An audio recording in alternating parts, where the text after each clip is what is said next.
Boa tarde. Daremos início à sessão da primeira turma ordinária, terceira Câmara, terceira sessão, do dia 25 de maio de 2021. Estão presentes conselheiros Ari Vendramini, Salvador Cândido Brandão Júnior, Marco Antônio Marinho Nunes, Semiramis de Oliveira Duro, José Adão Vitorino de Moraes, Sabrina Coutinho Barbosa, Jusilé de Souza Lima e eu, Lisiane Angelotti Meira. Nós vamos iniciar a sessão com o item que vai ter participação, sustentação de patrono, que é o item 75 da ata, cuja recorrente é Grande Moinho Cearense, de relatoria Dr. Marco Antônio Marinho Nunes, e vai vir como patrono Dr. Gilberto de Farias Machado. Eu peço, por favor, que o apoio convoque o patrono. Minuto, por favor. Obrigada.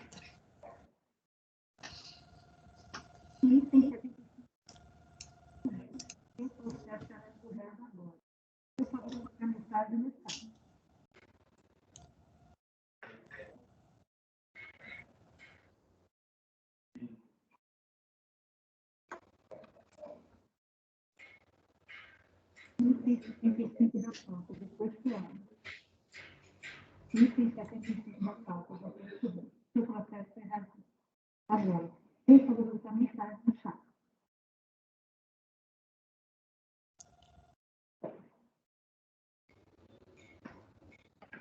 Patrono convocado, presidente. Muito obrigada.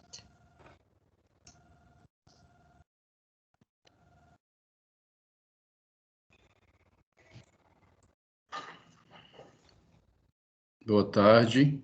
Boa tarde, doutor Gilberto.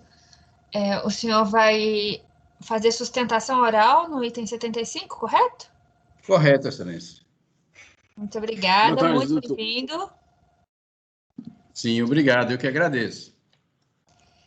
Então, nós vamos iniciar o julgamento do item 75, cuja recorrente é Grande Moinho Cearense S.A., de relatoria do Dr. Marco Antônio Marinho Nunes, e nós temos aqui a participação do patrono, Dr. Gilberto de Farias Machado.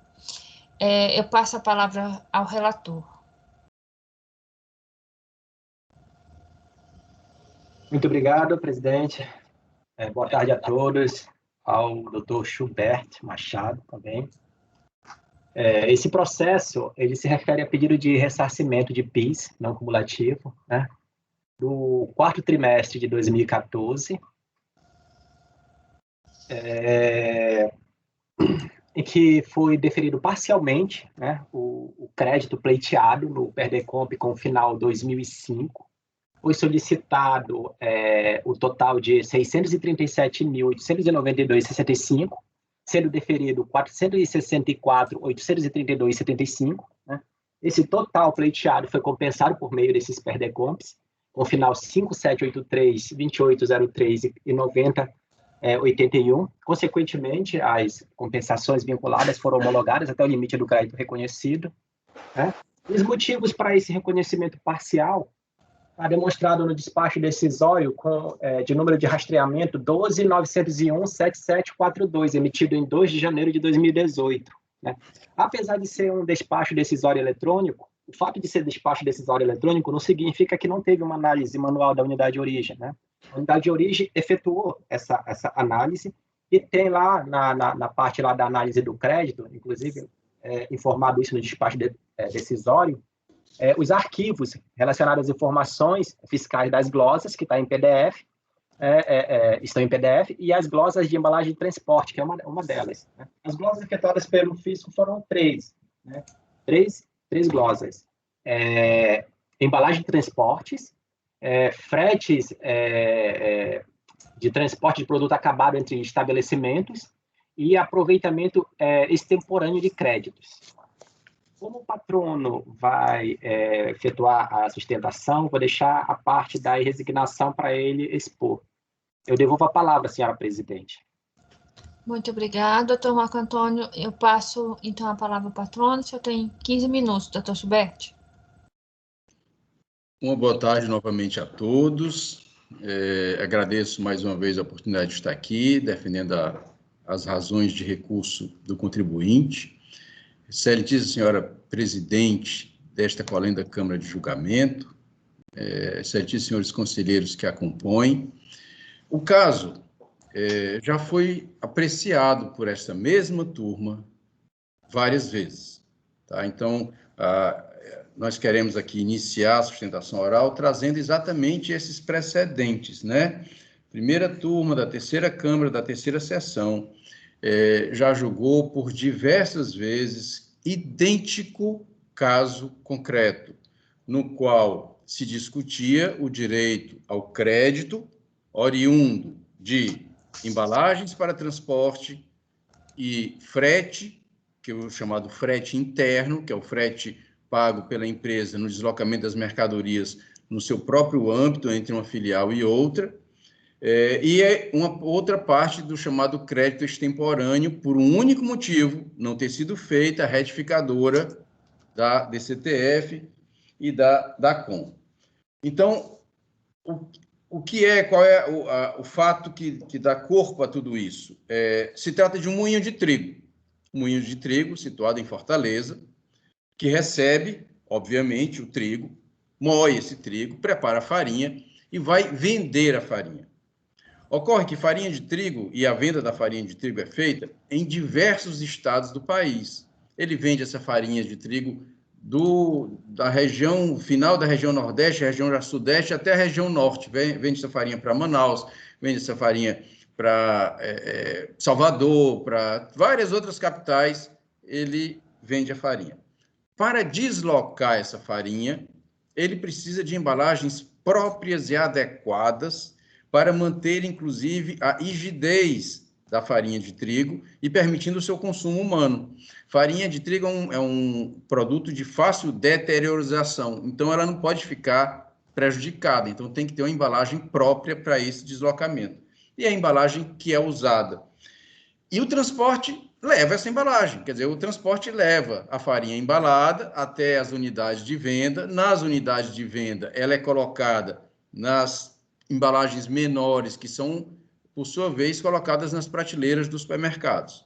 Então, assim, o moinho produz a farinha em Fortaleza, distribui essa farinha em embalagens adequadas e apropriadas para o transporte a granel dessa farinha para os pontos de venda. Nos pontos de venda, ele embala essa embalagem própria para o consumo final e entrega aos seus clientes. Essa é a operação que deu origem a esses créditos. E, como já disse anteriormente, essa mesma turma já julgou casos assim e já acolheu o pedido de creditamento, já julgou procedente o recurso, acolheu, deu provimento ao recurso voluntário, acolhendo esses créditos e, por consequência, reformando a decisão de primeiro grau e considerando hábil e completa a compensação procedida. No que diz respeito aos créditos extemporâneos, também acolheu, embora tenha feito uma ressalva de que esse crédito extemporâneo deveria estar comprovada a sua legitimidade. No caso concreto, essa questão não foi discutida. O fiscal, quando verificou toda a documentação, durante o processo que tramitou em primeiro grau, em momento algum se discutiu a origem desses créditos, em momento algum se colocou em dúvida a rigidez desses créditos, a validade desses créditos, que eles são créditos que têm uma origem válida, legal e consistente. O que se colocou unicamente não fez a DACOM retificadora, não fez a DCTF retificadora, então por isso não tem direito a aproveitar o crédito, invocando inclusive instrução normativa que diz expressamente isso. Com base nisso, a recorrente não aceita que a ela agora, nesse momento, seja imputado o ônus de provar algo que não foi discutido até agora, que não foi colocado em dúvida, não tem porquê agora, mas a recorrente caberia o ônus da prova, desde que essa prova tivesse sido colocada como necessária. Em momento algum, essa prova foi colocada como necessária. Tanto o fiscal como o julgador de primeiro grau simplesmente disseram: não tem a retificadora, não pode aproveitar o crédito. O julgador de primeiro grau, inclusive, negou as provas que ela pediu. Ela pediu prova de juntada posterior de documentos, pediu prova de perícias, E o julgador de primeiro grau disse, não, você não vai provar, não vai usar nenhum desses meios de prova que você pediu, não. Mas, ao mesmo tempo, o seu crédito não pode ser aproveitado porque você não provou. Então, ora, se a ideia está colocada dessa forma, há uma contradição brutal na decisão. Ela não pode entender que uma prova é necessária e ela foi requerida, e, ao mesmo tempo, negar essa prova porque eu não juntei com a minha impugnação original a documentação necessária, quando naquele momento da impugnação isso não estava sendo discutido. Naquele momento da impugnação, o fiscal não colocou nenhum óbice além deste que já foi referido, que é a falta das retificadoras. Esse entendimento, inclusive, é fundamentado em decisões da Câmara Superior de Recursos Fiscais. Os acórdons desta mesma turma estão fundamentados e muito bem fundamentados nesses precedentes. E que eu não vou cansar vossas excelências lendo novamente esses precedentes, eles estão todos aqui nos votos já postos e que, com certeza, já são do conhecimento de todos os conselheiros. E, sendo assim, excelência, uma vez que o caso já realmente foi submetido a julgamento e apreciação por diversas vezes, não se alongará mais na sua sustentação oral, se colocando à disposição para prestar o esclarecimento de fato que se fizer necessário, e insistindo na desnecessidade completa de aclarar qualquer fato, de apresentar qualquer prova nesse momento, uma vez que a autuação não questionou fato algum e a decisão de primeiro grau, se entendeu que alguma coisa precisaria ser comprovada, negou o direito da recorrente de realizar tais provas. E assim, excelência, encerra aqui a sua sustentação oral, aguardando pelo melhor julgamento que será dado pela turma. Obrigado.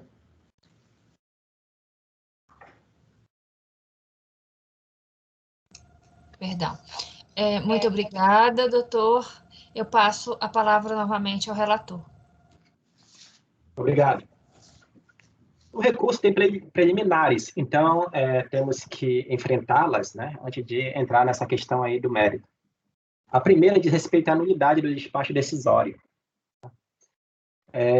Inicialmente, eu estou admitindo, né, porque o recurso voluntário tempestivo preenche os demais requisitos de admissibilidade, né, e deve ser conhecido. Então, em relação à primeira preliminar, nulidade do despacho decisório, a recorrente suscita, né, nulidade do procedimento, em razão de a fiscalização ter procedido à glosa integral dos fretes, quando deveria ter segregado destes a parte reconhecida das despesas com crédito legítimo, para que a glosa recaísse apenas sobre aqueles relacionados ao transporte entre estabelecimentos.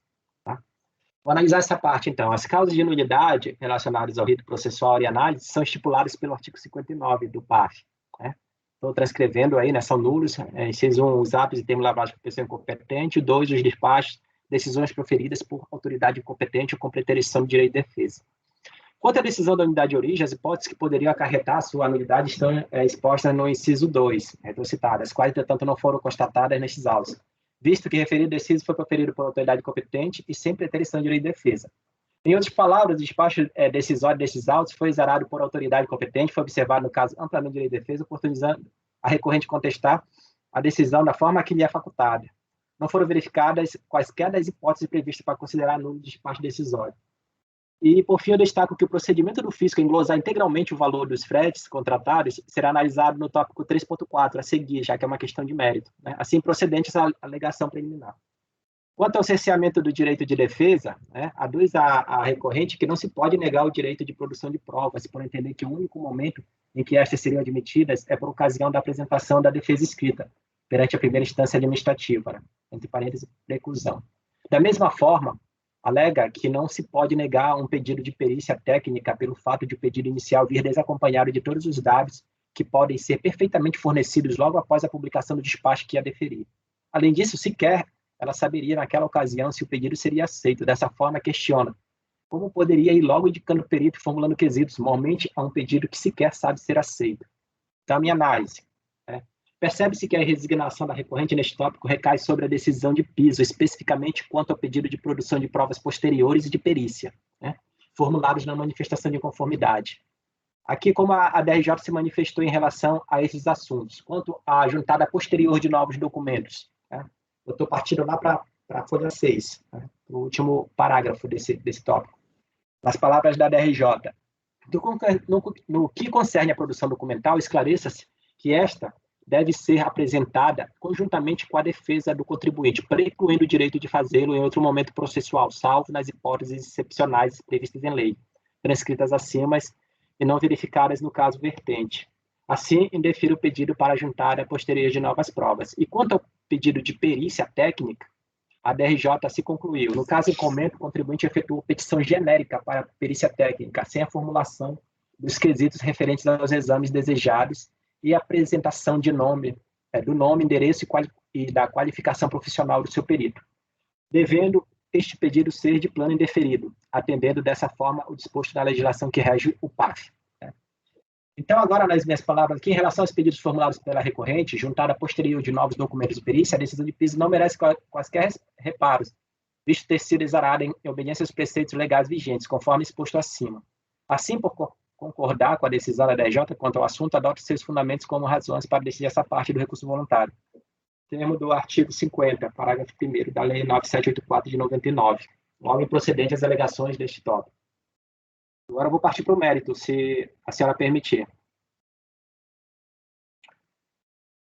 Então, no mérito, eu estou colocando aqui nas considerações iniciais, no tópico 3.1, né, as glosas efetuadas pela fiscalização no trimestre tratado nestes autos, que recaíram sobre os seguintes dispêndios e créditos pleiteados, consoante o relatório fiscal. O primeiro, fretes, glosa de todos os créditos referentes à contratação desse serviço, em razão de as planilhas eletrônicas apresentadas pela contribuinte não individualizarem do total de fretes contratados aqueles relacionados ao transporte de produtos entre estabelecimentos. Aí, materiais de embalagem de transporte, por não se incorporarem ao produto durante o processo de industrialização. Créditos extemporâneos, por falta de retificação dos DACONs e DCTFs do período a que se referiam. Todos esses itens foram contestados pela recorrente. Eu estou colocando aqui o conceito de insumo nesse tópico 3.2, apenas para dizer que a gente segue aqui aquele adotado lá no repetitivo do STJ. Né? E também por conta de exigência do regimento do RICAF. Então, partindo-se dessa conceitual acima e demais normas relacionadas à tomada de crédito PIS, COFINS não cumulativos, passa a analisar os itens glosados pelo FIS, para os quais a recorrente apresentou sua resignação. Materiais de embalagem de transporte. Aqui, conforme o recurso voluntário, alega a recorrente que os dispêndios com materiais de embalagem de transporte são absolutamente indispensáveis para o normal exercício de sua atividade. Né? Esclarece que não há viabilidade comercial do produto, tanto sem as embalagens de apresentação, quanto sem as embalagens de transporte. Destaca que tais embalagens são imprescindíveis à boa conservação das propriedades do produto com a qual trabalha, derivado de trigo, de sua rigidez para o consumo humano no deslocamento entre moinho e diversos pontos de venda espalhados pelo território nacional. Portanto, conclui a recorrente, tais aquisições estão seguramente contidas no conceito de insumos, previsto na Lei 10.833 de 2003. Eu estou colocando em seguida aqui como é que o fisco glosou esse dispêndio, né? Aí depois eu coloco a fundamentação da DRJ, para indeferir, e a seguir eu passo a minha análise. Como visto, estou lá na folha 9, tá? Como visto, a glosa de materiais de embalagem se deu por tais materiais não se incorporarem ao produto durante o processo de industrialização. A DRJ, por sua vez, manteve a glosa por esses materiais não terem a função de valorizar o produto. Entretanto, eu entendo que não devem prosperar tais entendimentos. A atividade da recorrente envolve o recebimento do trigo para moagem, transformação do insumo em farinha e o deslocamento dessa farinha de trigo para os seus diversos pontos de vendas, espalhados por boa parte do território nacional, como bem destacado em sua peça recursal. Dessa forma, retornando-se ao conceito de insumo exposto no item 3.2, considero tais dispêndios essenciais à atividade econômica da recorrente, na medida em que são itens imprescindíveis a garantir que o produto do ramo alimentício mantenha sua integridade higiênica e rigidez nutritiva. Ressalte-se neste ponto tratar-se de produto para consumo humano. Ademais, sem a embalagem de transporte, inviabilizar-se-ia o escoamento da produção, posto que os materiais utilizados no transporte têm função específica a desempenhar. Não teria lógica usar materiais desnecessários apenas para onerar o custo da produção. Inclui-se esses dispêndios, portanto, nos critérios da essencialidade ou relevância. Então, meu voto aqui nessa parte pela reversão da glosa. Partindo para a glosa seguinte, frete de produtos prontos entre estabelecimentos, né? A recorrente reitera as alegações constantes de sua manifestação de conformidade, conforme relato acima, com relação ao frete de produto acabado entre seus estabelecimentos, sob o argumento de ser indispensável a sua atividade, destacando ainda a nulidade do lançamento, porquanto a autoridade tributária reconheceu haver glosado a totalidade dos fretes, né?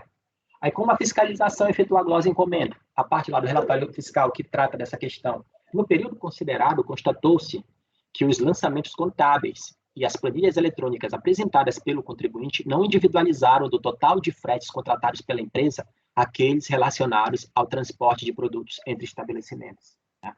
Na impossibilidade de discriminação dos referidos fretes, não restou alternativa outra auditoria, senão a glosa de todos os créditos referentes à contratação desse serviço pela empresa. Né? Aqui vejamos como a DRJ apreciou essa parte da resignação da interessada, né? Fretes de transferência de produtos acabados aos estabelecimentos da empresa. Eu vou logo para a parte final lá da DRJ, que ela diz assim: não se refere ao frete na operação de venda perante o consumidor final de que trata o inciso 9 do artigo 3º da legislação das contribuições sociais, mas em transporte de produto acabado entre o estabelecimento industrial e os pontos de venda da mesma empresa. Este, como visto, é suscetível de ser aproveitado como insumo para fim de creditamento no regime não cumulativo. Vou passar agora ao que a minha análise. Meu entendimento quanto a este assunto é de que as despesas de fretes sobre as transferências de produtos acabados entre estabelecimentos da pessoa jurídica fazem parte da atividade desenvolvida pela contribuinte, sendo-lhes essenciais. Eu vou aqui apenas fazer uma observação que a fiscalização ela queria dar esses créditos. Ela só não deu porque ele não conseguiu segregar, demonstrar. Né? A contabilidade dele e as planilhas não permitiram que a fiscalização fizesse isso. A DRJ, por sua vez, já foi contra, dizendo que isso, mesmo que pudesse ser segregado, não poderia ser concedido. Tá? Então, a minha consideração, digo que se fosse feita essa segregação, a questão lá do direito é, sim, favorável à recorrente. No entanto, eu entendo correta a glosa feita pela fiscalização, pela motivação constante do relatório fiscal, visto que foi constatado pelo fisco que os lançamentos contábeis e as planilhas eletrônicas apresentadas pela contribuinte não individualizaram no total de fretes contratados pela empresa aqueles relacionados ao transporte de produtos entre estabelecimentos. Em outras palavras, os fretes não foram segregados de forma a comprovar o seu alegado direito. Né? Nesses termos, em se tratando de pedido de ressarcimento e declaração de compensação, exige-se a certeza e liquidez do crédito pleiteado. Dessa forma, a ausência de escrituração correta das operações que se pretende aproveitar, além de contrariar as boas técnicas contábeis, inibe a certeza daquilo que se pretende comprovar, na medida que não permite aos órgãos fiscais verificarem a utilização da despesa para os fins a que se destina, ou mesmo para que se evite o aproveitamento e duplicidade. Portanto, voto por negar o provimento ao recurso neste ponto, mantendo as glosas quanto aos fretes sobre transferência de produtos entre os estabelecimentos da contribuinte. Em relação aos créditos extemporâneos, é o último tópico aqui. A recorrente afirma que a glosa do crédito, por terem sido considerados extemporâneos, se deu tão somente pelo fato de o aproveitamento ter ocorrido extemporaneamente, sem que, todavia, tenha sequer se cogitado de decadência ou qualquer outra forma de extinção desse direito pelo decurso do tempo. O fiscal e o acordo recorrido se limitaram a invocar considerações meramente formais da necessidade de se proceder a uma retificação nos respectivos DACONs e DCTFs. Né? Diz que o simples fato de não ter sido retificados os DACONs e DCTFs do período em que correspondiam os créditos supostamente extemporâneos não é suficiente. Né? Tampouco motivo justo para as glosas. Se infração fosse, exigiria uma mera aplicação de multa pelo descumprimento de obrigação acessória, mas não de glosa do crédito, por trazer efeito confiscatório, algo vedado por nosso ordenamento jurídico, ordenamento constitucional. Né? E ferimento aos princípios da legalidade, proporcionalidade, bem como da não cumulatividade do FIS da COFINS. Ressalta a recorrente não haver de se confundir o direito do crédito em si com a prova de tal crédito, que não teria sido aproveitado. Bem, aqui é a reprodução do que o patrono acabou de falar. Vou passar aqui para a minha análise. Né? Fiscalização, assim procedeu a glosa dos créditos extemporâneos, conforme informação fiscal. Outros sim foram glosados créditos extemporâneos de PIS e COFINS, desde que a utilização destes em período posterior deu-se sem as necessárias retificações da CON e da CTF do período a que se referiam, consoante as normas aí. Como visto, nas minhas palavras agora, a motivação da glosa recai unicamente sobre o descumprimento de requisito formal, procedimental para aproveitamento do crédito, a saber, ausência de retificação dos DACONs e DCTF do período a que se referiam os créditos. Portanto, não há menções no relatório fiscal quanto à procedência do próprio crédito glosado, mas sim quanto ao correto procedimento para seu regular aproveitamento extemporaneamente, retificações dos DACONs e DCTFs. E, assim sendo, analisando apenas o requisito formal posto pela fiscalização, concordo com a recorrente de que não há óbice ao aproveitamento extemporâneo de créditos do PIS não cumulativo, conforme se extrai do artigo 3º, parágrafo 4º da Lei 10.637 de 2002. Transcrição aí desse dispositivo. A corroborar acima exposto, vale citar trecho da decisão proferida por esta mesma turma quanto ao assunto, aqui no acordo 3301.007.339 de dezembro de 2019, de relatoria da conselheira Lisiane Angelotti Meira, da qual tive a oportunidade de participar. Eu estou colocando aqui justamente isso, né? Meu entendimento dessa forma é que a contribuinte faz jus ao crédito extemporâneo, independentemente de prévia retificação dos DACONs. Esclareço, entretanto, que neste CARF é julgado em ambos os sentidos, tanto permissivos quanto proibitivos, quanto referido a aproveitamento. Em relação àqueles que possibilitam, vale citar os acordos aqui que eu estou enumerando, né? Vários deles. Já em sentido oposto, tem outros acordos. Portanto, voto para reconhecer como possível a apropriação extemporânea de créditos de contribuições, ressalvado o direito da fiscalização e observar os demais requisitos legais para seu creditamento. A minha conclusão, então, diante de todo o exposto, voto por conhecer o recurso voluntário, afastar as preliminares nele suscitadas e dar-lhe parcial provimento para reverter as glosas referentes à aquisição de materiais de embalagem de transporte e reconhecer como passível a apropriação extemporânea de crédito da contribuição. Esse é meu voto, senhora presidente. Excelência, permitir um esclarecimento de fato. Desculpe. Sim, por favor, doutor Machado.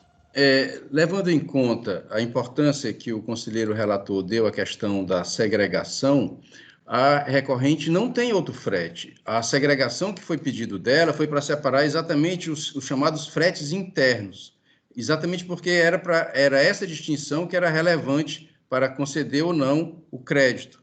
Como ela entendeu que ela teria direito ao crédito, independente do frete ser interno ou não, por isso que não houve a segregação. Quer dizer, não há outro crédito, não há nenhum outro frete, não há nenhum outro transporte que seja feito além desses que já estão colocados.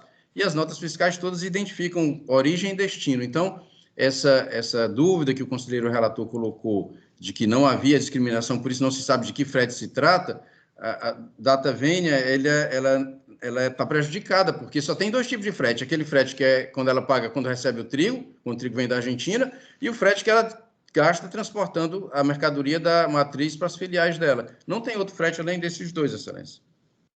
Muito obrigada. Eu estava exatamente com essa dúvida, eu estava procurando o relatório fiscal.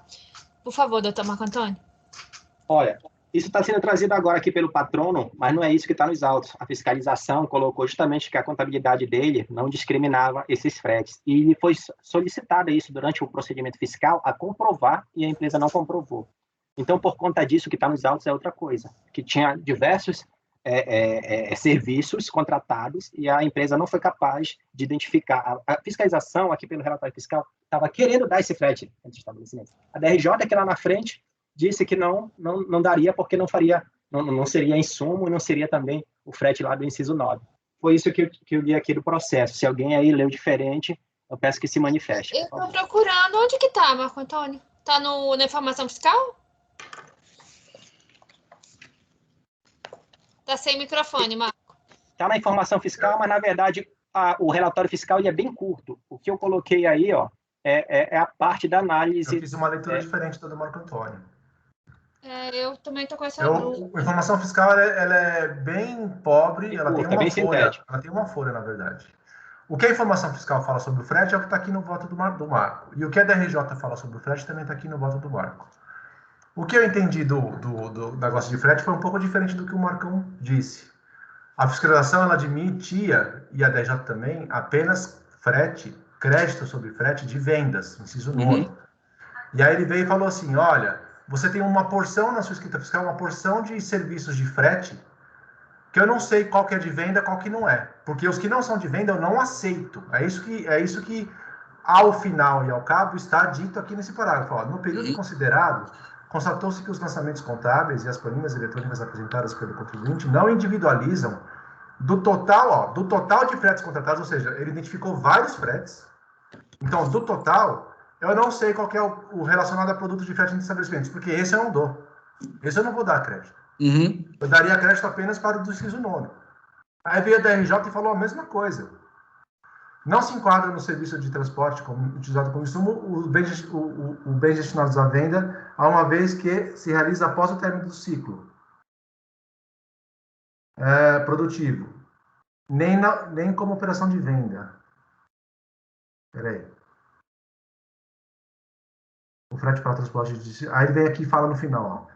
Repare que, a priori, o caso não se refere a frete na operação de venda perante ao consumidor final, de que trata o inciso 9º, do artigo 3º, da legislação das contribuições sociais, mas de transporte, a RDJ reconhece, de transporte de produto acabado entre estabelecimento industrial aos pontos de venda da mesma empresa, porque isso foi trazido na manifestação de conformidade. Este, como visto, é insuscetível de ser apropriado como insumo. E a gente já deu várias vezes isso aqui como insumo. Então, a meu ver, não é uma questão de prova, é uma questão puramente de direito.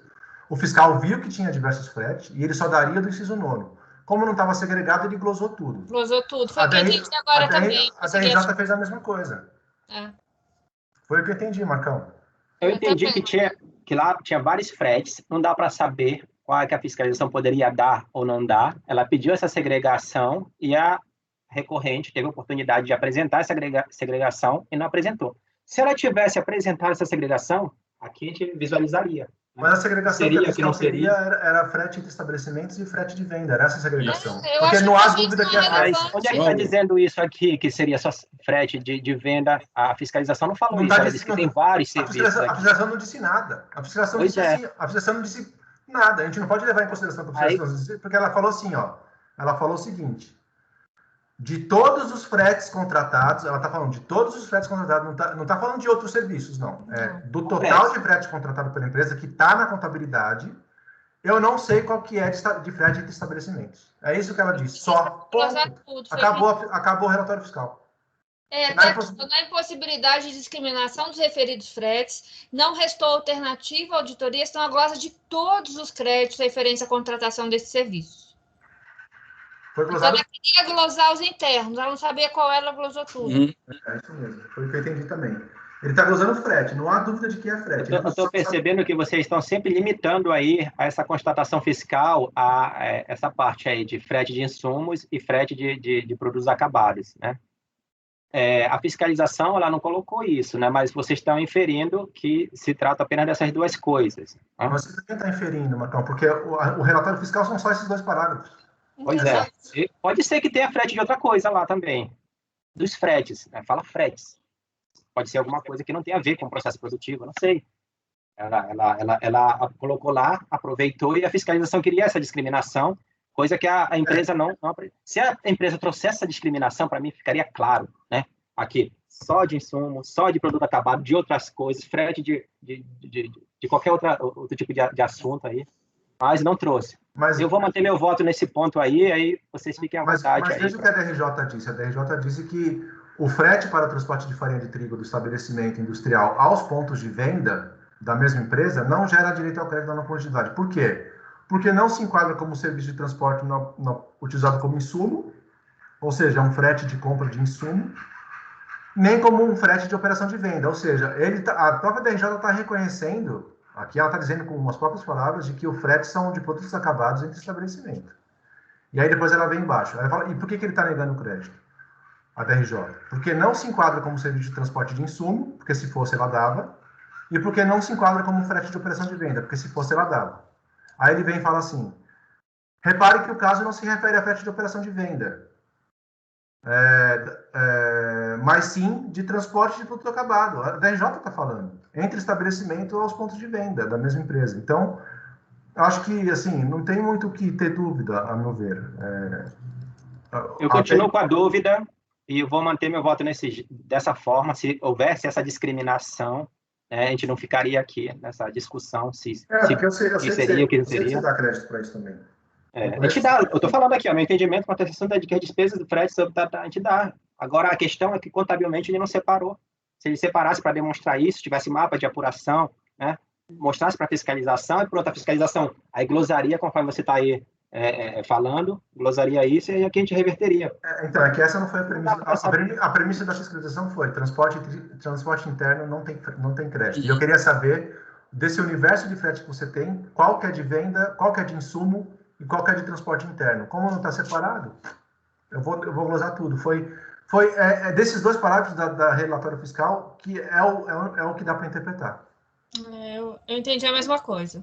Porque senão nós estamos aqui com até unidade, porque é tão lacônico assim, e que dá para ter uma visão tão discrepante igual a minha, igual a sua, eu acho que aí tem um vício no relatório fiscal, então.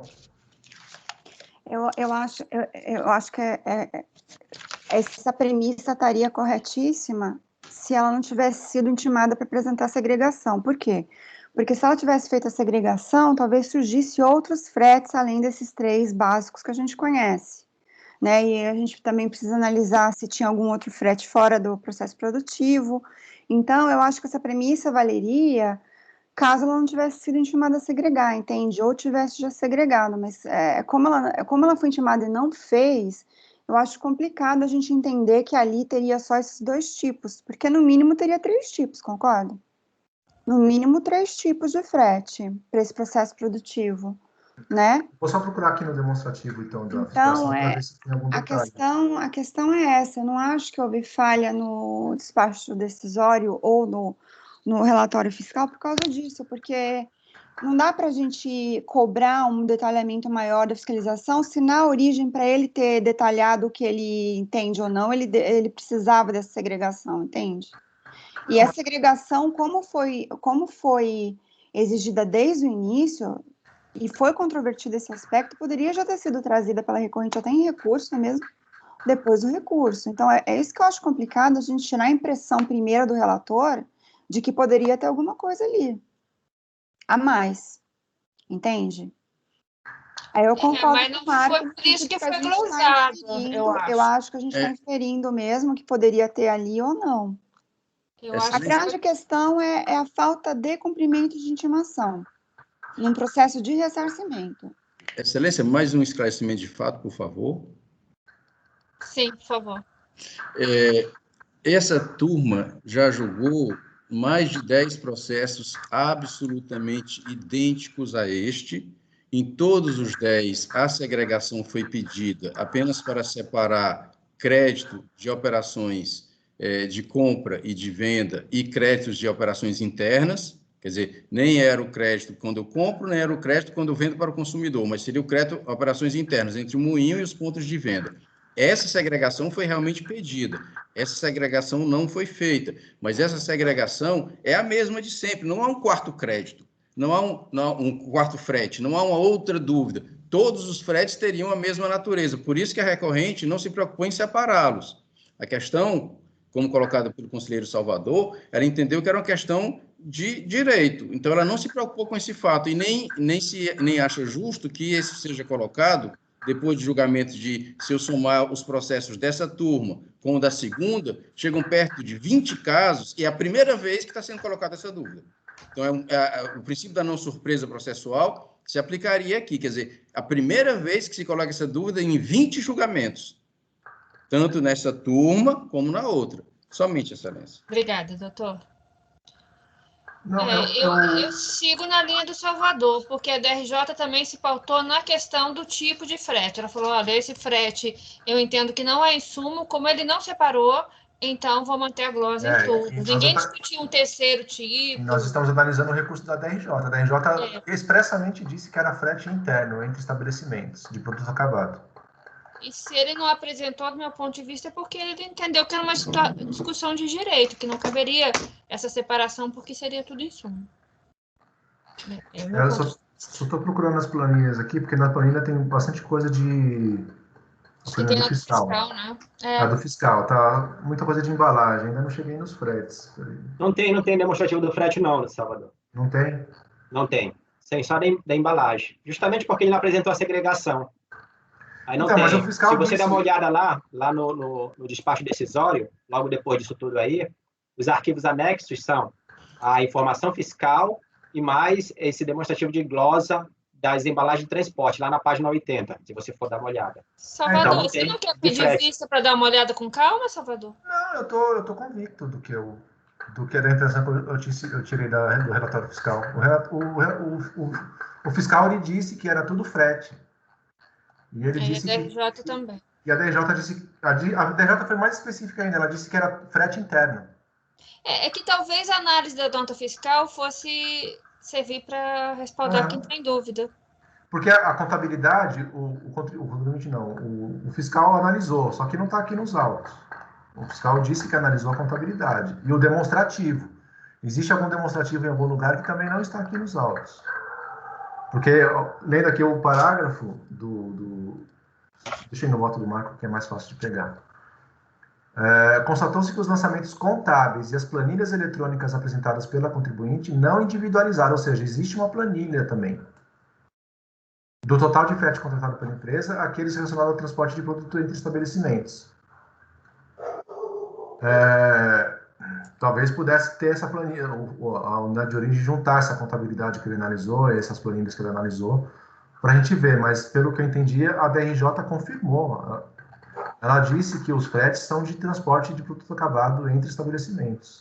Ele fala aqui logo de início, o frete para transporte de farinha de trigo do estabelecimento industrial aos pontos de venda da empresa não gera crédito. Por quê?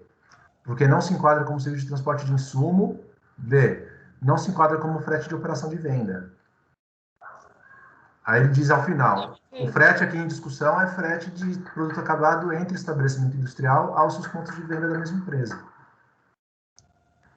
Ela está afirmando, a DRJ está afirmando, né? A não ser que a gente peça para confirmar essa afirmação da DRJ aí, mas ela, como já está na afirmação da DRJ isso, assim como eu extraio essa mesma afirmação do próprio relatório fiscal, eu sei que o Marcão não extraiu, mas eu entendo que o relatório fiscal está dizendo a mesma coisa, apesar de ser um parágrafo. Você não comprovou qual que é interno, então eu vou glosar tudo. Foi o que eu entendi. Isso seria muito fácil de resolver se a recorrente tivesse apresentado essa discriminação. Não apresentou perante a fiscalização, não apresentou perante a DRJ, não apresentou aqui no CARF. Né? E agora está dizendo que se refere está limitado o frete. Eu não sei o que está dentro desse frete aí. Eu entendo que o procedimento fiscal está certo. A DRJ foi na linha de que não é possível esse creditamento, né? Mas aqui a análise é feita em cima do ato administrativo original. Ato administrativo original, que foi o despacho decisório. A DRJ poderia falar um monte de coisa aqui, poderia criar outra tese, né? Mas a gente está na... O que está dizendo o despacho? O que está dizendo o relatório fiscal? O despacho decisório. Não está dizendo nada. Ele não diz nada, ele diz um parágrafo. A falta de comprovação no despacho decisório, para mim, é o suficiente. Eu ia falar outra coisa aqui que eu esqueci. Na manifestação de conformidade, ele trouxe os argumentos, né? Que era frete interno de produto acabado. Ele explica como que é a operação, que você reconheceu, inclusive, na embalagem. Esse percurso industrial que você descreveu na embalagem, que ele pega a farinha de trigo e transporta depois para suas entidades, né, para os seus estabelecimentos de venda, ele descreveu também no frete. Eu não estou negando esse frete, não, assim, pela questão do direito. É pela questão mesmo da falta de comprovação. É que, pelo que eu estou entendendo aqui, não é uma questão de fato, de prova, não. É uma questão de... Ele queria segregação porque ele queria glosar só uma parte. Ele não queria glosar o de venda. Mas como ele não segregou, ele acabou glosando tudo, porque ele ia reconhecer só o do inciso 9. Gente, olha, eu não consigo ler o relatório fiscal como vocês estão lendo, tá? Respeitando as opiniões, não está dito isso. Não está dito. Ele pediu para entender, ele queria ver principalmente esses entre estabelecimentos, mas não dá para entender que só tinha esse lá, que não poderia ser concedido, não dá. Porque aqui está citado que ele analisou documentação eletrônica, documentação de planilhas, enfim, ele fez a auditoria dele, e ele registrou aqui que ele não conseguiu conceder ou glosar especificamente um. Então, assim, eu não consigo ler com a leitura que vocês estão fazendo. E a questão é que a gente sempre analisa não só a questão do insumo em si, se ele é essencial ou não, mas se ele está devidamente comprovado, né? A gente não pode dar insumo em tese, porque aqui a gente concede para frete intercompany, a gente concede muito, realmente nesse aspecto eu tenho razão, são inúmeras decisões nesse sentido, inclusive nessa mesma reunião, né? Mas a questão é que a gente sempre olha também se está comprovada a liquidez e certeza, lembrando, não se trata de um auto de infração, que a prova seria da fiscalização. Então, assim, acho muito complicado, é ruim a questão conceitual, porque a gente realmente concede, mas, poxa, não dá para entender do relatório fiscal que só tinha esse a ser glosado, né, e mais um, não dá. Eu acho que o que é tem, no mínimo, aquisição de insumo, transporte interno, o de venda, pode ter outro que a gente precisaria conhecer, né, às vezes é uma atividade meio, entre aspas, da própria, a gente não sabe. Mas eu acho que se tivesse um diferente também, eles teriam lançado. Eles lançaram porque eles entenderam que esse não era insumo. O que se entende aqui é que foi esse motivo e que foi ampliado por falta de identificação. Não há discussão de um terceiro. Bem, não. A gente está lendo o mesmo relatório, eu só estou dizendo que, para mim, não dá para entender o que vocês estão entendendo. É só essa questão. A gente está lendo o mesmo relatório e eu estou externando que eu concordo com o relator que não dá para afirmar que a glosa foi apenas disso ou que só tinha esses 2 fretes ali. Por quê? Por ausência de resposta à intimação. Então, assim, queria só chamar atenção para a conceder um insumo conceitualmente desacompanhado de liquidez e certeza. Eu acho que isso realmente é muito complicado. Eu acho que doutor José Adão, por favor. É incontroverso que tem frete, que é frete. Vamos ouvir um pouquinho, doutor José Adão, quem sabe ele traz algum elemento diferente. Eu estaria mais ou menos na linha do Salvador. O que a DRJ julgou, está lá, item 3, frete de transferência de produtos acabados aos estabelecimentos da empresa. E diz, literalmente, de modo análogo, o frete para transporte de farinha de trigo, 2 serviços industrial aos pontos de venda da empresa, não gera direito ao crédito da não combatividade, porquanto, não se enquadra como serviço de transporte utilizado como insumo de produção ou fabricação de bens destinados à venda, uma vez que se realiza após o término do ciclo de produção ou fabricação do bem transportado. E B, nem como operação de venda. Então, acho que está sendo o que o contribuinte deve ter reclamado é o frete entre os estabelecimentos. E esse está aqui.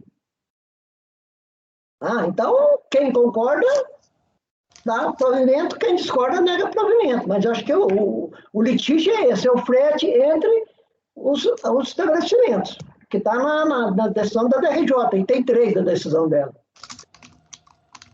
Não, e aí o relatório fiscal, ele fala desse frete específico.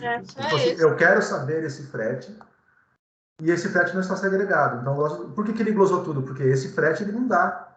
Na época, não se dava crédito, a Receita Federal não dava crédito para frete interno. Então, ele queria saber a segregação justamente para negar. Essa é a premissa dele. Né? Quando ele fala assim, tem frete aqui, e eu não consegui identificar qual que é o frete de produtos de estabelecimento. Produtos de estabelecimento. Então, como eu não consigo segregar, estou revisando a glosa de tudo. Por quê? Porque ele trabalhava com a IN 404, a IN 3247, que não aceitava esse tipo de frete como insumo. E era esse, né? Se tivesse outro problema, ele indicaria também. Ele não mencionou aqui frete de insumos, ele não mencionou aqui outro tipo de frete. Ele está mencionando especificamente o frete entre estabelecimentos.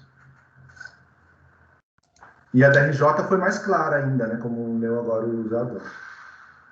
Então, assim, meu ponto de vista é esse. Eu acho que é uma questão de direito mesmo.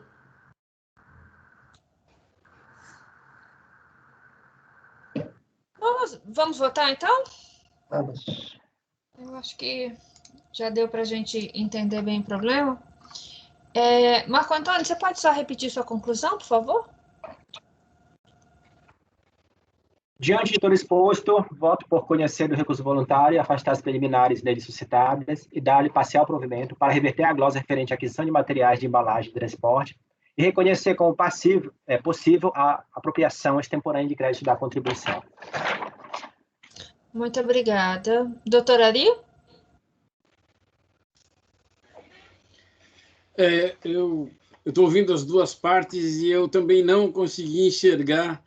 Eu enxergo como relator e como a doutora Semiramis.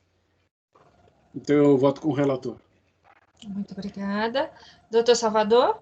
Eu sempre gosto muito dos votos do Marco, e sempre confio muito nele, porque ele é sempre muito criterioso, ele analisa com muito detalhe o processo, né?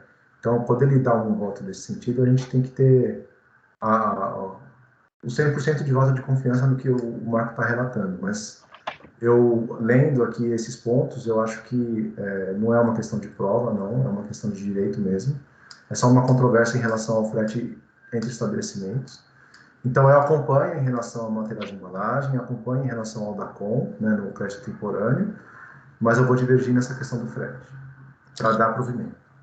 Muito obrigada, doutor Salvador. Doutora Semiramis? Bom, acho que eu já externei o voto, presidente. Eu vou acompanhar o relator. Obrigada. Doutor José Adão? Eu acompanho o relatório em parte. Eu divido com relação ao frete entre o estabelecimento, eu dou provimento, e a outra divergência é quanto ao aproveitamento de crédito extemporâneo, eu nego provimento por falta de retificação do DACOM e da DCTF. Obrigada. Doutora Sabrina? Presidente, eu acompanho a divergência do doutor Salvador. Muito obrigada. Doutora Jusileia?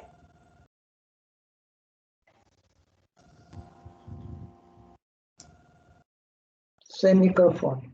Está sem microfone, doutora. Consegui agora. Eu acompanho a divergência do doutor Salvador. Obrigada. Eu também acompanho a divergência do doutor Salvador. Então, fica por maioria de votos dar provimento ao recurso nos 3 itens, correto? Sendo que houve divergência... Deixa eu anotar os itens aqui. Ficou 5, né? 5. Ou foi vocalizado? Sim. Não, sim. Então, foi dado provimento por maioria em relação ao frete, por unanimidade em relação a material de embalagem e por maioria, com discordância do doutor José Adão, em relação ao crédito extemporâneo. E, doutor Salvador, você pode fazer o voto vencedor, por favor? Sim. Então, com isso, encerramos aqui o julgamento do item 75 e eu agradeço aqui a participação do patrão, doutor Gilberto Machado. Muito tarde, obrigado. Uma boa tarde, então. Boa tarde, doutor. Boa tarde.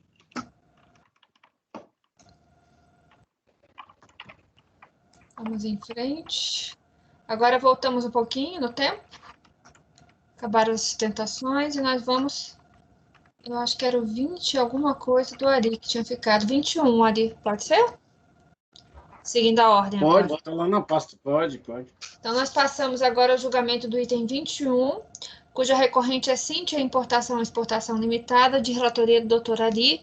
Quando estiver pronto, por favor, a palavra é sua. Está pronto, está na pasta.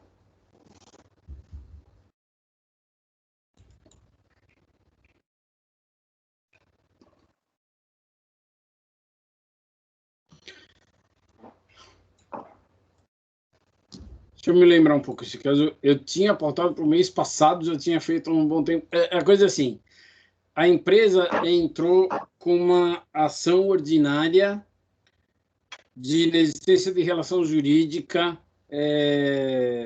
quanto à incidência do PIS, quanto à incidência do IPI para importação. Ela importa peças de bicicleta e vende para as distribuidoras. Então, pela legislação do IPI, ela está equiparada à industrial porque ela importa e vende peça industrializada. E aí ela teria que pagar IPI. Ela entrou com uma ação ordinária pedindo antecipação de tutela para que ela não recolhesse mais o IPI nessa operação. A sentença de primeiro grau deu ganho de causa para ela. Aí ela apelou, não, desculpa, ao contrário. A sentença de primeiro grau indeferiu o pedido, mas concedeu a tutela. Ela apelou e no tribunal reverteram a sentença, dizendo que não havia incidência do IPI e mantiveram a tutela antecipada. Nesse meio tempo, entrou em vigor um acórdão do Tribunal Regional Federal, acho que da terceira região, que dizia que o IPI é devido. E nessa época já estava em discussão no Supremo Tribunal Federal, em repercussão geral, essa tese, se era devido ou não o IPI na importação. Bom, acontece que a fiscalização foi lá e, baseado nesse acordo do TRF, ela fez o lançamento, porque o acórdão dizia que era devido. A empresa diz, não, porque ela deixou de recolher o IPI. Quando ela recebeu o acórdão do tribunal, ela parou de recolher o IPI. O que ela fazia? Ela pegava o IPI, ao invés de destacar na nota e considerar como despesa, ela embutia no custo da mercadoria. Ela pegava o IPI e jogava para dentro do custo dela. Não era mais uma despesa, era custo de importação. Então, ela usou a tese de que o IPI ela deixou de recolher, porque ela não destacava mais na nota, porque ela não tinha mais, não era mais devedora desse IPI, e o IPI que ela pagava na importação, ela transformou em custo dela. Porque ela teria que pagar 2 vezes, na importação e na saída do estabelecimento. Ela deixou de pagar na saída e embutiu no custo dela o IPI da importação. Então, o IPI da importação começou a fazer parte do custo da mercadoria dela e não mais uma despesa, porque ela não destacava mais a nota. Muito bem, a fiscalização foi lá nesse meio, como ela não tinha nenhuma hipótese de suspensão da exigibilidade do crédito, ou seja, ela tinha uma ação judicial, mas ela não tinha liminar, ela não tinha parcelamento, ela não tinha liminar antecipada, ela não tinha nenhum motivo de suspensão da exigibilidade. Então, a fiscalização fez o lançamento por falta de destaque e por falta de recolhimento do IPI. Na defesa dela, ela vem e diz que ela tem uma ação judicial, como uma ação judicial era favorável a ela, a Receita não podia cobrar o imposto. Nesse meio tempo, ela entrou com um recurso especial do STJ. O recurso especial foi indeferido, não foi recepcionado. Ela entrou com embargos de declaração contra esse indeferimento, pedindo efeitos infringentes aos embargos. No STJ, o ministro ele fez um juízo de retratação, vamos dizer assim. Ele disse assim, não, eu vou aceitar o seu recurso especial, não vou dar efeitos infringentes e vou sobrestar o seu recurso especial até que o STF decida a repercussão geral. E assim foi o caso da ação. E aí, como ela não tinha trânsito em julgado dessa ação, ela não tinha motivo de suspensão de exigibilidade, a fiscalização foi lá e fez o lançamento. Na DRJ, ela se defendeu dizendo isso e, além do mais, ela questionou outras coisas. Ela questionou a multa de ofício de 75%, que era a multa do lançamento. Ela questionou o caráter confiscatório da multa. Ela questionou os cálculos, a base de cálculo do auto de infração, e ela questionou também as diferenças apuradas, porque a fiscalização apurou a diferença entre o que ela tinha recolhido, o que ela deixou de destacar e o que ela deveria ter recolhido. Aí a DRJ diz o seguinte, e eu mantive essa linha de raciocínio. Existe uma ação judicial, portanto, existe uma concomitância apenas numa parte do recurso e da impugnação, que é a parte que se discute a incidência do tributo. Mas as outras partes, a discussão da multa, a discussão do cálculo, a discussão do efeito confiscatório da multa, não fazem parte da ação judicial, portanto, não estão incluídos na concomitância.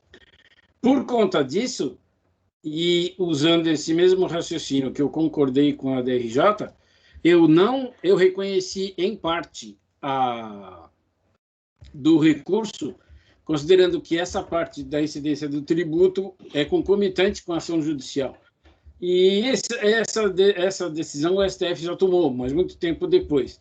Mas eu não fui pesquisar se a ação dessa pessoa transitou em julgado ou não, porque o STF já decidiu o assunto, com certeza essa ação já deve ter terminado desfavorável à autora aqui, no caso, a recorrente. Então, eu considerei concomitante essa parte que tem ação judicial. Quanto às outras partes, aí eu me pronunciei. Então, eu vou tentar resumir o que eu usei alguns trechos da decisão da RJ, porque eu achei muito bem fundamentado, principalmente nos cálculos. Então, eu usei e confirmei e estava certo. Então, para não me alongar aqui, eu estou lá na página 7 do meu voto, em que eu passo para os outros assuntos.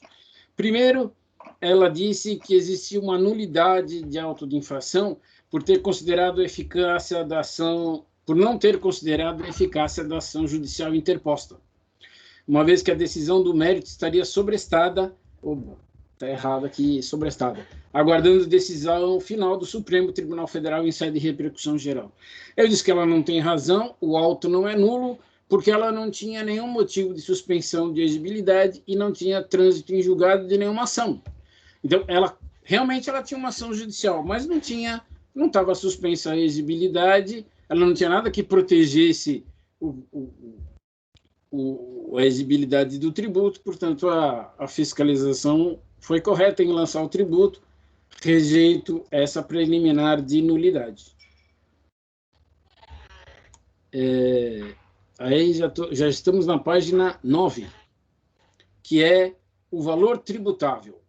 A recorrente, repisando os argumentos apresentados em sede de impugnação, defendeu que, após a decisão favorável, alterou a forma de tratamento dada ao IPI na sua escrita fiscal, reconhecendo o IPI como custo e não mais como crédito, como fazia anteriormente. Ela pegou a decisão judicial e ela entendeu que ela não tinha que recolher mais nada, então o valor que ela pagava na entrada lá do IPI, ao invés de fazer o critério da não cumulatividade, débito versus crédito, como ela não pagava mais, ela tinha um valor de IPI pago, ela embutiu no custo dela. Não registrava mais nem no livro de apuração do IPI. Assim, o valor do IPI recolhido na entrada da mercadoria importada passou a integrar o custo das mercadorias vendidas, tal como ocorre com o imposto de importação. Alegou também que não foi feito destaque do IPI na nota fiscal de saída, porém, o IPI já estava integrado ao custo dos produtos vendidos, uma vez que o valor pago na entrada foi considerado pela composição do CMV. Assim, o valor total da operação de que decorre a saída do estabelecimento equiparado industrial deve ser recalculado de forma que o IPI deixe de compor o custo, caso contrário, estar-se-ia tributando o IPI na saída sobre ele mesmo, uma vez que ele não foi retirado do custo. Aí, a própria DRJ foi bem didática e eu usei o trecho do voto da DRJ, que eu iria dizer a mesma coisa, e como autoria da DRJ, vou ler só um pedacinho. O IPI destacado nas entradas das mercadorias importadas, quando usado como custo, somente tem reflexo para diminuir a renda, o lucro, e, portanto, os impostos de RPJ, contribuição, PIS e COFINS. Desta forma, esses valores constantes no montante do produto vendido diminuiu proporcionalmente ao valor do custo. Ou seja, como ele não recolhia o tributo, o custo dele diminuiu. Ou seja, ele estava querendo se eximir do pagamento na saída do tributo, por isso ele embutiu como custo e ele ia calcular tudo como um custo e não mais como tributo a ser pago. E a base de cálculo ia para o espaço.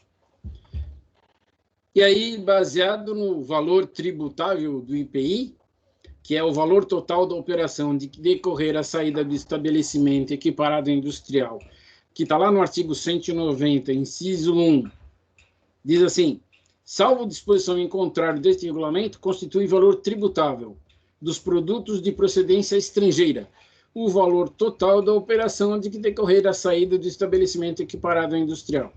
E lá embaixo, no parágrafo 1º, o valor da operação referido na linha B do inciso 1 e no inciso 2 compreende o preço do produto. Assim é feita a fiscalização. Ao invés de fazer essa conta maluca que ele quis, que é tirar o custo da mercadoria, ela pegou o preço de venda e tributou corretamente, para obedecer à não cumulatividade do IPI.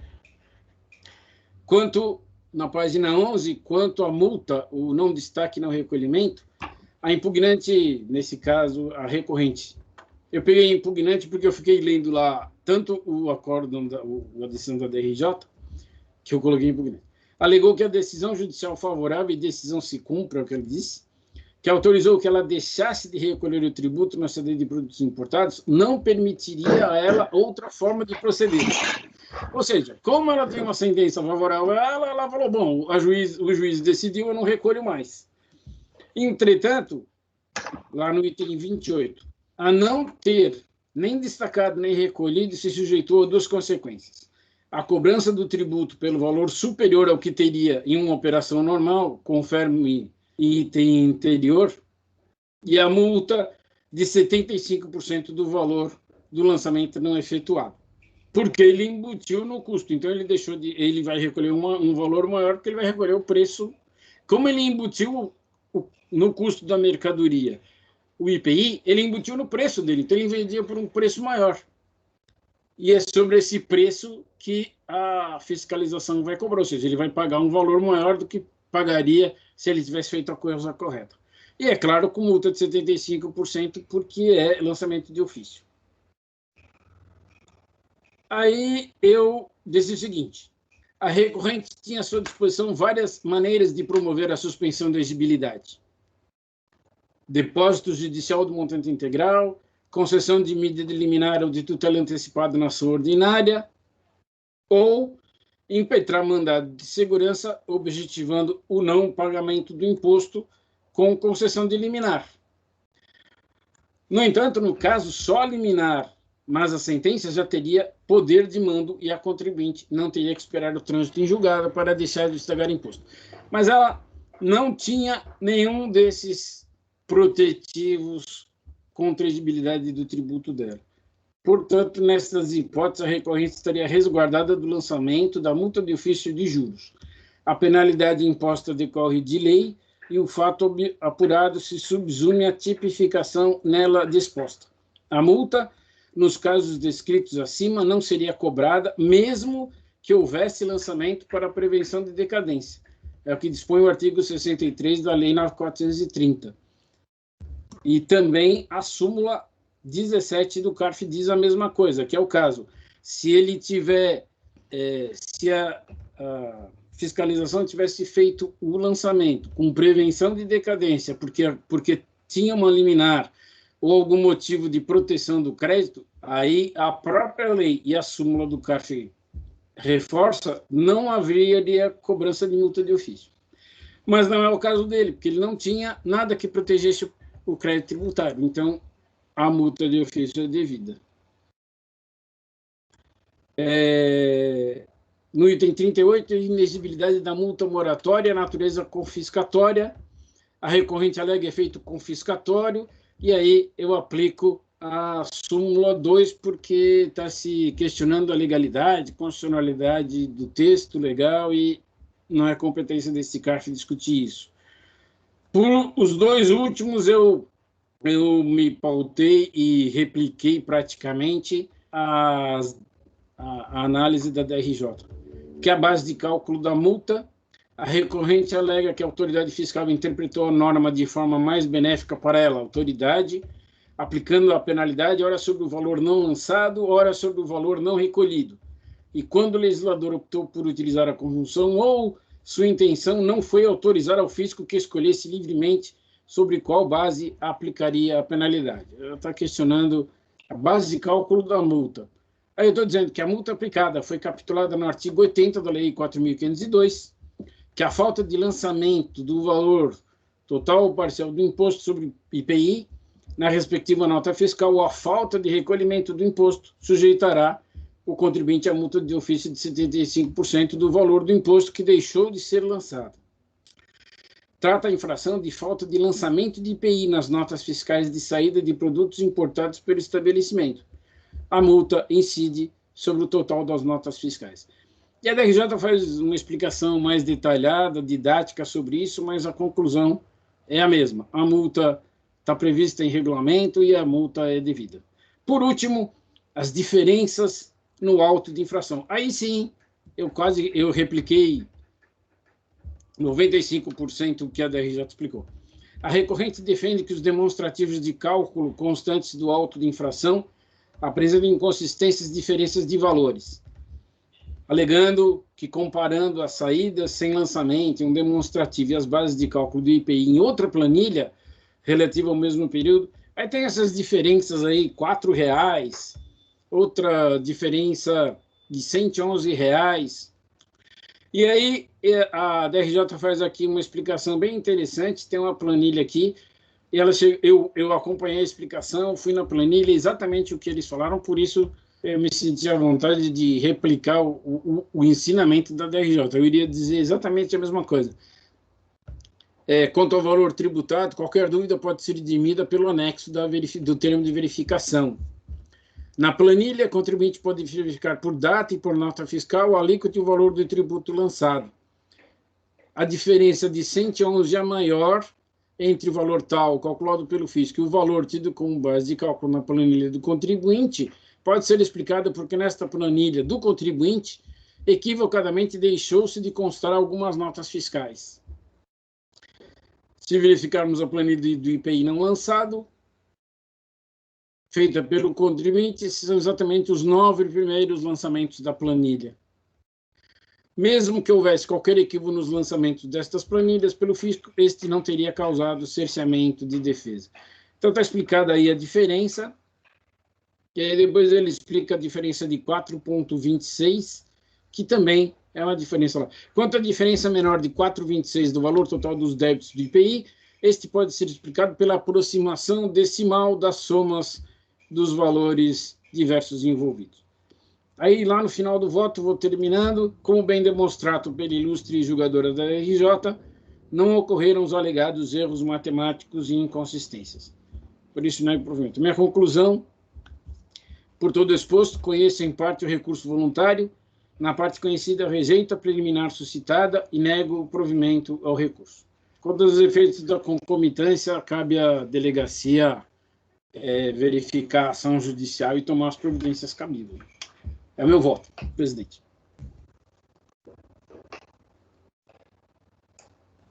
Desculpe. Muito obrigada, doutora Ari. Podemos passar a votação? Eu tenho uma dúvida. Sim, por favor. Para eu formar meu juízo quanto à multa, ela deixou de recolher, ela não tinha uma liminar, certo, Ari? Não. Então, ela deixou de recolher com a decisão de primeira instância? Com a decisão do tribunal. A decisão em primeira instância negou provimento, disse que ela tinha que recolher, mas o tribunal, o TRF, disse que não, que realmente não tinha incidência de tributo, aí ela deixou de recolher, simplesmente com a decisão judicial na mão. Okay. Só que ela mesma apresentou embargo contra essa decisão, então essa decisão não era definitiva. E não tem efeito suspensivo, né? Hã? A decisão da apelação ao acórdão não tem efeito suspensivo. Foi recebida nos dois efeitos. Não. O julgamento da apelação. O julgamento da apelação dizendo que não tem efeito suspensivo, né? Quando recorre. Sim. Quando tem um recurso especial lá, por exemplo. Sim. Ok, podemos continuar? Doutor Salvador?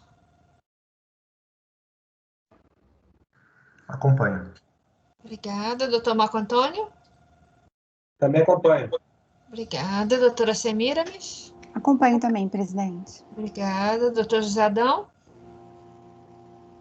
O senhor está sem microfone, doutor José Adão.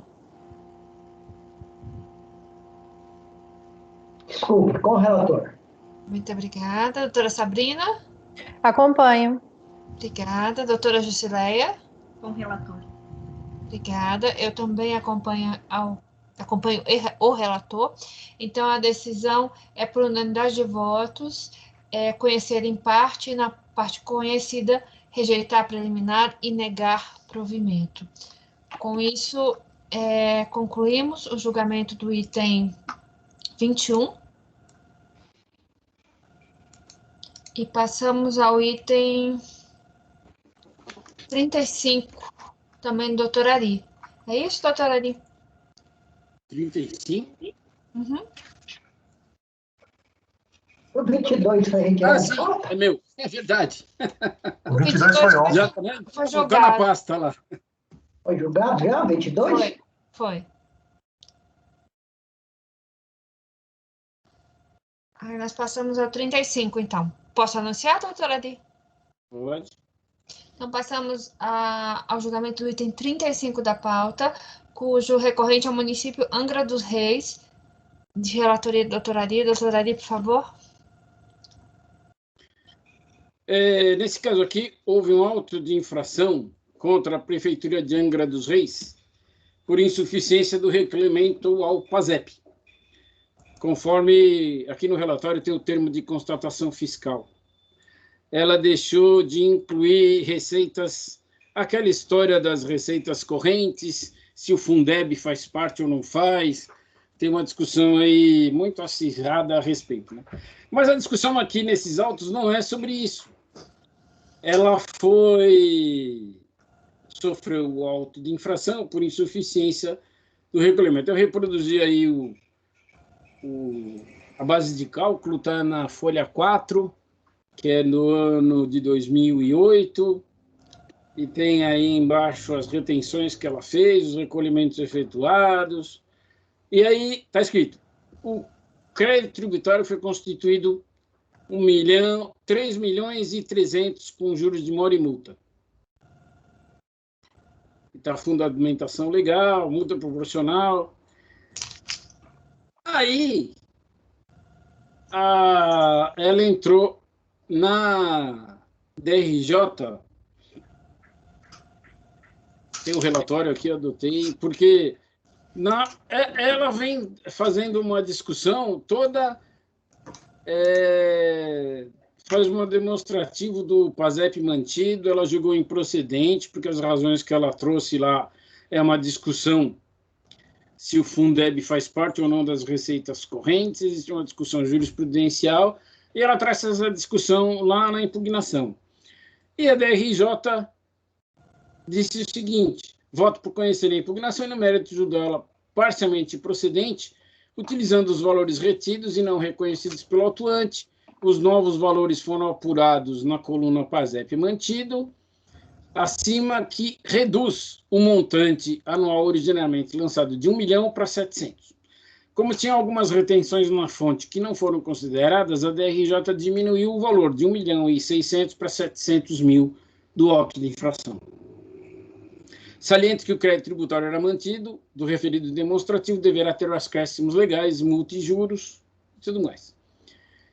E aí eu trouxe um trecho aqui do relatório do julgador da DRJ, como foi feita a apuração do PASEP devido e porque eram retenções do Banco do Brasil que não foram consideradas. O julgador foi lá no sítio do Banco do Brasil e disse que há efetivamente as retenções pleiteadas, não aproveitadas na apuração do PASEP, que se referem a receitas incluídas na base de cálculo apurada pelo fisco. Tais retenções constam de forma mensal, por fundo, no demonstrativo de retenção mensal, consolidadas no seguinte demonstrativo. Aí ele demonstra por que reduziu a base de cálculo, e está aí o quadro, o demonstrativo do PASEP apurado, e lá na página 8, no final, no item 9, está como ficou o acórdão da DRJ. matéria não impugnada, matéria não contestada na impugnação, é reputada como controversa, aí a contribuição para o PASEP. Aí que vem o problema. A inconformada, a Procuradoria do município apresentou recurso voluntário. O que ela defende nesse recurso voluntário? Ela quer que se deixe de aplicar a impossibilidade da imposição dos encargos do Decreto-Lei 1025 de 69, revogação de dispositivo legal, fase administrativa da cobrança, período anterior ao ajuizamento da ação fiscal. O que diz o Decreto-Lei 1025 de 69?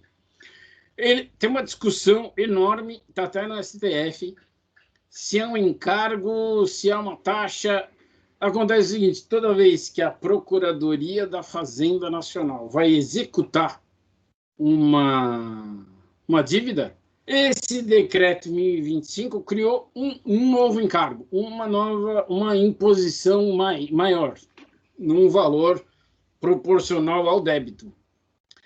E aí tem uma discussão longa sobre isso, e a Procuradoria vem discutindo que 75 é assim, ó, o decreto é 75% do produto do encargo legal acrescido aos débitos inscritos na dívida ativa da União.